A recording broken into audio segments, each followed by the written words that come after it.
তো ভাই দেখো এই গরমের মধ্যে ঠাটা পুরো রোদ্দুরের মধ্যে দেখো কারেন্টটা চলে গেছে আর আমার এখানে গেঞ্জি সানফান গঙ্গা থেকে আমি সানফান করে এসে ওখানে বুঝেছি একটু হাওয়া দিচ্ছে, হালকা হালকা হাওয়া দিচ্ছে ভাই। তো দেখো বুঝতে পারবো না, হালকা হালকা হাওয়া দিচ্ছে, এই হাওয়াতে কিছু হবে না। তার মধ্যে সালার কারেন্টটা চলে গেল।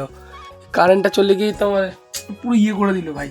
সত্যি এত লেভেলের গরম লাগছে না ভাই, কি বলবো ভাই, একদম গরম লাগছে।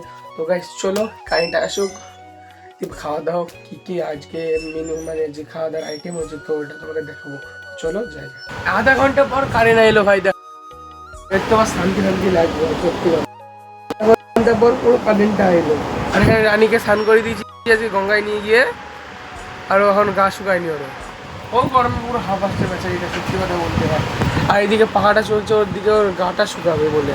আর এদিকে এতক্ষণ পর ভাই আসলো। এবার এইটা বন্ধ করে দেবো, গেটটা এটা বন্ধ করে দেবো। এবার এত গরম তার মধ্যে ভাই সত্যি কথা। এখন আধা ঘন্টা পর তো পুরো আইলো কারেন্টটা, ঠিক না মা? চলে এসছে। আর এখানে মা আলু ভাজা করছে, গরম গরম একদম আলু ভাজার ভাত আছে মায়ের, গরম গরম আলু ভাজা করছে, একদম অসাম লাগে ভাই।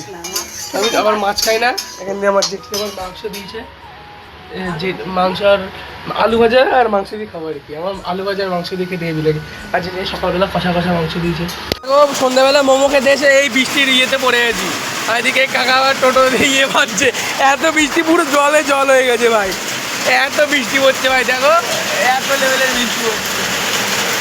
এখানে টোটো নিয়ে এসেছি আমরা যেহেতু খেতে, আমরা জানি বৃষ্টি বৃষ্টি আসতে পারে, মেঘ মেঘ ছিল। তো ভাই খাওয়া দাওয়া কমপ্লিট, খাওয়া এই ইয়েটা দেখাচ্ছি, এটা দেখাচ্ছি।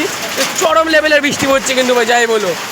আর আমার মাকে ওখান থেকে তুলবো দিয়ে বাড়ির দিকে ছেড়ে আসবো, ওখান থেকে পোড়ো পাতালে আছে মা, ওখান থেকে তুলবো দিয়ে বাড়ির দিকে ছেড়ে আসবো।